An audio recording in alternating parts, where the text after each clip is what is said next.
Welcome to my YouTube channel Geo Vision with Maqbool. আমার এই ক্ষুদ্র চ্যানেলের পক্ষ থেকে সকল সম্মানীয় বন্ধুদেরকে শুভেচ্ছা ও অভিনন্দন জানাই। আজকে যে বিষয়টির প্রসঙ্গে আলোচনা করব তা হলো আমার সম্মানীয় পার্শ্ব শিক্ষক এসএসকে, এমএসকে এবং যে সমস্ত অঙ্গনওয়াড়ি সার্ভিস হোল্ডাররা আছেন এই সমস্ত সার্ভিস হোল্ডারদের জন্য যে খবরটি সোশ্যাল মিডিয়ার কতগুলি চ্যানেলে ঝড় উঠেছে, অর্থাৎ সোশ্যাল মিডিয়ার কতগুলি ইউটিউব চ্যানেল সেখানে যেভাবে আপনাদের বেতন বৃদ্ধির বা স্যালারি ইনক্রিমেন্ট বা সাম্মানিক ভাতা বৃদ্ধির প্রসঙ্গকে তুলে ধরেছে, সেক্ষেত্রে বলা যায় যে সরকার আপনাদের স্যালারি ইনক্রিমেন্ট করুক আর না করুক বা আপনাদের সাম্মানিক ভাতা বাড়াক বা না বাড়াক, সেক্ষেত্রে কিন্তু সোশ্যাল মিডিয়ার কতগুলি চ্যানেল কিন্তু আপনাদের ভাতা বৃদ্ধি করে দিয়েছে বা সাম্মানিক সেই বৃদ্ধি করে দিয়েছে। কেন এই কথা বলছি? কারণ কয়েকদিন ধরে দেখছি সোশ্যাল মিডিয়াতে কয়েকটি ইউটিউবার চ্যানেল যেভাবে আপনাদের ভাতা বৃদ্ধির প্রসঙ্গকে তুলে ধরেছে, সেই ভাতা বৃদ্ধির প্রসঙ্গ নিয়ে কিন্তু সোশ্যাল মিডিয়ায় একটা বড় ধরনের আলোড়ন উঠেছে, বা বলতে পারেন বেতন বৃদ্ধিকে কেন্দ্র করে সোশ্যাল মিডিয়ায় কতগুলি চ্যানেল ঝড় তুলে দিয়েছে। প্রসঙ্গ হলো, তবে কি আপনাদের ভাতা বা স্যালারি ইনক্রিমেন্ট হবে? এই প্রশ্নটা হচ্ছে সবথেকে বড় প্রশ্ন, সবথেকে গুরুত্বপূর্ণ প্রশ্ন। আমার সম্মানীয় পার্শ্ব শিক্ষকদের যে দাবি, সেই দাবি কি পূরণ করবে এই সরকার? আমার তরফ থেকে অবশ্যই আপনাদের কাছে অনুরোধ, আপনারা বিভ্রান্তিকর খবর শুনবেন না। যে খবরের অথেন্টিক ইনফরমেশন নেই, সেই খবরগুলো থেকে আপনারা একটু দূরে থাকবেন, সেই সমস্ত ইনফরমেশন থেকে একটু দূরে থাকবেন। কারণ আমরা জানি যে 2026 সালে বিধানসভা ইলেকশন রয়েছে, সেই ইলেকশনকে কেন্দ্র করে এই বাজেট কিন্তু পূর্ণাঙ্গ বাজেট হতে চলেছে, শেষ বাজেট হতে চলেছে, যে বাজেট আগামী 12ই ফেব্রুয়ারিতে ফাইনাল একটা পূর্ণাঙ্গ বাজেট পেশ হতে চলেছে। অতএব এখানে প্রত্যেককেই যে নিউজ বা ইনফরমেশনটা দিচ্ছে সেটা হচ্ছে একটি সম্ভাবনাময় বার্তা, একটি সম্ভাবনাময় বার্তা, যে বার্তাতে হতে পারে আপনাদের ইনক্রিমেন্ট বা স্যালারি বা বেতন বৃদ্ধি। আমরা সবাই চাই আপনাদের বেতন বৃদ্ধি বা স্যালারি বৃদ্ধি হোক, সরকার আপনাদেরকে আর কোনো রকম ভাবে যাতে বঞ্চিত না করে রাখে। আমার সমস্ত পার্শ্ব শিক্ষক মহাশয়দের মুখের হাসি ফোটাক, শেষ জীবনে এসেও তারা যেন একটা সম্মানের সঙ্গে, আত্মমর্যাদার সঙ্গে বেঁচে থাকুক, নিজের পরিবারকে ভালো রাখার চেষ্টা করুক। তো প্রশ্ন হলো, এই কতগুলি চ্যানেল সোশ্যাল মিডিয়া থেকে নিজেদের মন গড়া যে ইনফরমেশন নিউজ সেটা কিন্তু দিচ্ছে। আমরা দেখেছি পার্শ্ব শিক্ষকদের কয়েকটি সংগঠন রয়েছে, রাজ্যের এসএসকে, এমএসকে যে সমস্ত সংগঠনগুলি রয়েছে, সেখান থেকে তাদের কিন্তু কোনো রকম আপডেট নেই। সেই সমস্ত সংগঠনগুলো কিন্তু তাদের যে সমস্ত কর্মসূচি, লিখিত কর্মসূচি, সেই লিখিত কর্মসূচিগুলো বিভিন্ন দপ্তরে জমা করেছেন এবং সেই দপ্তর থেকে সূত্র মারফত জানা যাচ্ছে যে নবান্ন পর্যন্ত পৌঁছেছে। বিভিন্ন আধিকারিকের মাধ্যমে এখনো পর্যন্ত যেটা ইনফরমেশন পেয়েছি যে সম্ভাবনা, তবে খুব বেশি পরিমাণের যে বেতন বৃদ্ধি হয়ে যাচ্ছে, দ্বিগুণ বেতন বৃদ্ধি করে দিচ্ছে, এগুলো সব ভুল তথ্য, ভুল ইনফরমেশন, বিভ্রান্তিকর একটা নিউজ সোশ্যাল মিডিয়াতে এসেছে, যেটাকে কেন্দ্র করে গোটা সোশ্যাল মিডিয়া ভাইরাল হচ্ছে। তাহলে আপনাদেরকে এটাই বলতে পারি যে আগামী 8 তারিখ অর্থাৎ 8ই ফেব্রুয়ারি রাত্রের দিকে আমি নেক্সট যে ভিডিও নিয়ে আসবো, সেখানে আপনাদেরকে অথেন্টিক ইনফরমেশন কিন্তু দেব। তাই বলছি যে সোশ্যাল মিডিয়াতে যে বেতন বৃদ্ধির ঝড় উঠেছে, সেটা কিন্তু মিডিয়ারা অর্থাৎ কয়েকটি চ্যানেল কিন্তু আপনাদের বেতনকে বাড়িয়ে দিয়েছে। সরকার পক্ষের এখনো কোনো রকম গ্রিন সিগন্যাল আসেনি। তবে যে বাজেট সামনে রয়েছে, সেই বাজেটকে কেন্দ্র করে যেহেতু ভোট আছে, সেই ভোটকে কেন্দ্র করে সম্ভাবনাময় যে বেতন বাড়তে চলেছে তার একটা নিউজ আবছা অস্পষ্ট, সেই অস্পষ্টকে কয়েকটি ইউটিউব চ্যানেল কিন্তু তুলে ধরেছে। আপনাদের কাছে অনুরোধ যে বিভ্রান্তিকর খবরের দিকে না গিয়ে আপনারা নিজেরা সেই সমস্ত মানে ইনফরমেশন থেকে দূরে থাকুন, সত্যকে জানার চেষ্টা করুন, এটুকু বলবো।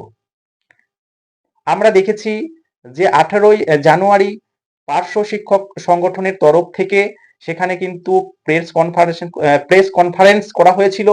সেখানে যে সমস্ত কর্মসূচি সেই কর্মসূচি করা হয়েছে এবং তাদের যে লিখিত সেটা নবান্নে গেছে এটুকু জানতে পেরেছি। কিন্তু যে বেতন বৃদ্ধির যে সঠিক ইনফরমেশন সেটা কিন্তু এখনো যে গ্রিন সিগন্যাল সরকারের পক্ষ থেকে পাওয়া যায়নি। আগামী 8 তারিখের পরে কিন্তু অবশ্যই কিছু ইনফরমেশন জানতে পারবো, যেটা পরবর্তী ভিডিওতে তুলে ধরার চেষ্টা করব। প্রশ্ন হলো, আমরা জানি যে আমাদের রাজ্যে যে সমস্ত পার্শ্ব শিক্ষক মহাশয়রা রয়েছেন এসএসকে, এমএসকে, এছাড়াও আরো যে সমস্ত কর্মী মানে যে সমস্ত সার্ভিস হোল্ডাররা রয়েছেন, যেমন অঙ্গনওয়াড়ি কর্মী, তাছাড়াও শিক্ষক বন্ধু, এই সমস্ত কর্মীদের জন্য অবশ্যই যেন সরকার ভাবুক।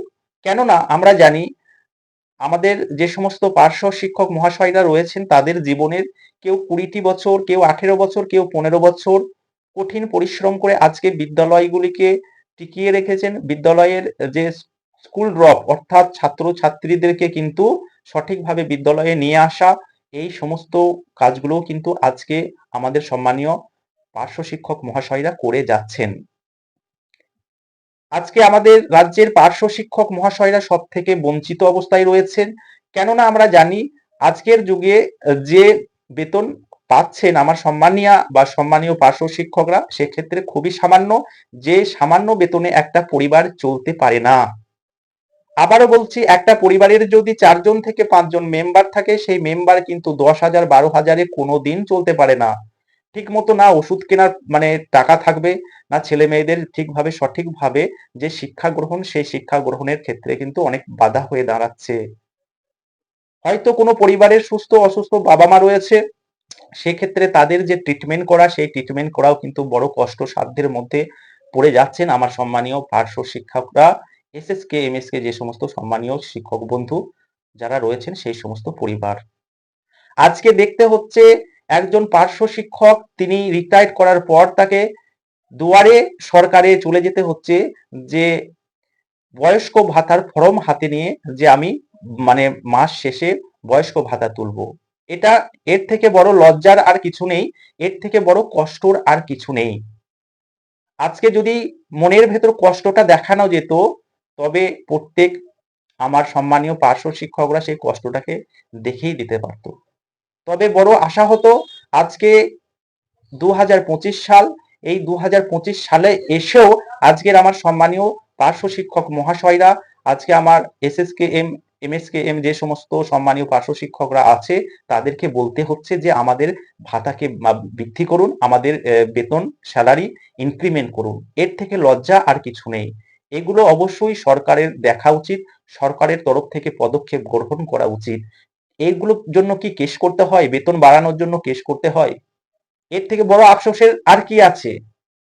যে একজন পার্শ্ব শিক্ষক, সে টেট কোয়ালিফাই, সে বিএড করেছে, তাহলে তার কমতি কোথায়?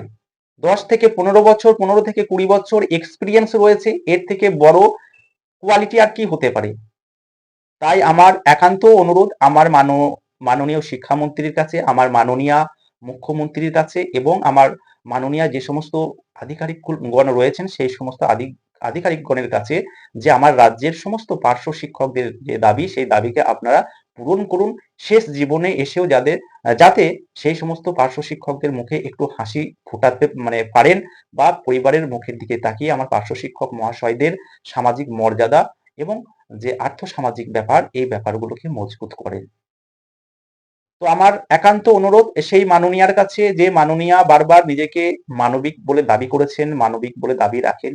আমরা এও দেখেছি কিছুদিন আগে আমাদের মাননীয়া শিক্ষামন্ত্রী তিনি সন্তোষ ট্রফি জয়ী প্লেয়ারদের জন্য যে 2 লক্ষ টাকা করে পুরস্কার এবং তার সঙ্গে একটি পার্মানেন্ট একটা সেই চাকরির ব্যবস্থা করেছেন। কেন করেছেন?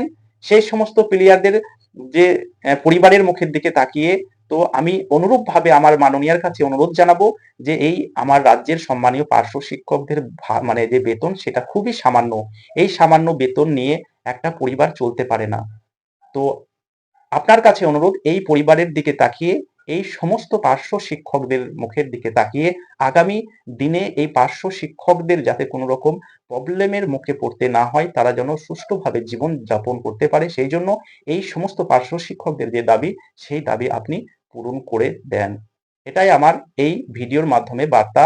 আশা করি আপনারা ভালো থাকবেন, সুস্থ থাকবেন, আর এই চ্যানেলটাকে সাবস্ক্রাইব করে সঙ্গে থাকবেন। বেশি বেশি এই ভিডিওটাকে শেয়ার করে দেন। আগামী ৮ তারিখের পর যে আপডেট উঠে আসবে সেটা আমি ভিডিওর মাধ্যমে অবশ্যই আপনাদেরকে শেয়ার করে দেব।